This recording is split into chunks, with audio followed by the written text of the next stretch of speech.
Bom dia, Brazil. My name is Dharma Bodhi. I'm a Tantra āchārya, classically trained in non-dual tantric yoga. And I'll be coming to Vitória, Espírito Santo, Brazil, to teach for 10 days. In those 10 days, we'll do 4 programs. And each program is part of a larger series, but each one is independent as well. So if you're interested in only one of the programs, you can do one or you can do all. So the first one we'll be going through is the yogic practice of transferring our consciousness at the time of death. That's called a munchara practice, or in Tibetan, poa practice. Munchara is in Sanskrit, Tibetan is called poa. This is very good practice for learning about how to not get stuck in a karmic entanglement as you're dying. So you can have a better rebirth, or you can actually relax into your enlightened state, right? The other trainings we're going to do are a 5-day urban retreat on the Red Bindu. The Red Bindu represents a type of spiritual life force, power that can get bound up in us. And when it's bound up in us, our psychology and our spirituality are inhibited greatly. So in this 5-day urban retreat, we're going to go into a deep understanding of what are the main obstacles we have to psycho-emotional balance and to spiritual realization of our true nature. And we'll look at it in quite a deep way and examine many different things. Some of the ideas we'll be working with are the 6 different patterning of psychology, emotion, and energy that we can be expressing around sexuality. This is where we find most of the blockages, even in a country like Brazil, a very sexually liberated country and so on.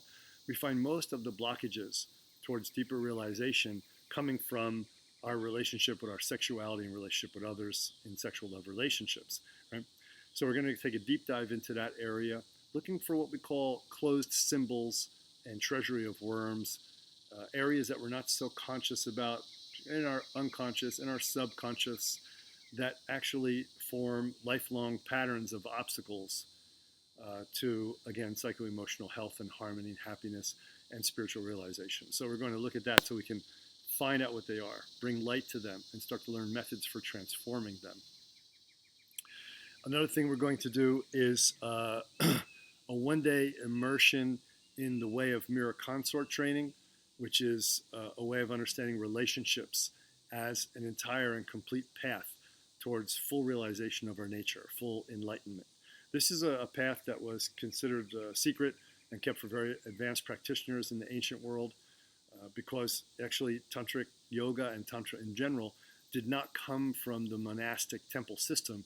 It came from lay people, husband and wife, wife and husband couples that then used their relationship as a yoga for realization. So we're going to give some basic principles about that in this training as well, so we can try to understand that. And we'll have an introduction, an overall introduction called Entering the Stream, where we look at what is tantric yoga, what are some of the key components of tantric yoga from this oral practice tradition outside the textbooks, what comes down from the enlightened masters to us in oral tradition. We'll be focusing in that one on the 12-stage view, which is understanding the whole spiritual path in 12 stages, which is a fantastic teaching to get all by itself, but we're going to do more than that as well. We're going to look at, a little refresher for me. So we're going to go through the 12-stage view, like I said, and we're also going to look at typing. What kind of person are you spiritually? Your type. Are you a fast or slow, fire, water, or wind? What deity are you related to in character, so you can see more of how your spiritual fruition will come out as you emulate that deity through your practice over time. Many, many details will come up about the cosmology and the way to apply the teachings, as well as a deep dive into the basic understanding of what is liberation, what is non-duality, what are these methods that we use, what is the final fruit of all this practice, okay? So it's going to be a wonderful program. I hope you can join us for that program. I'm looking forward to coming back to Brazil. I always love coming to Brazil to teach. And what else can I say? Obrigado, and see you there.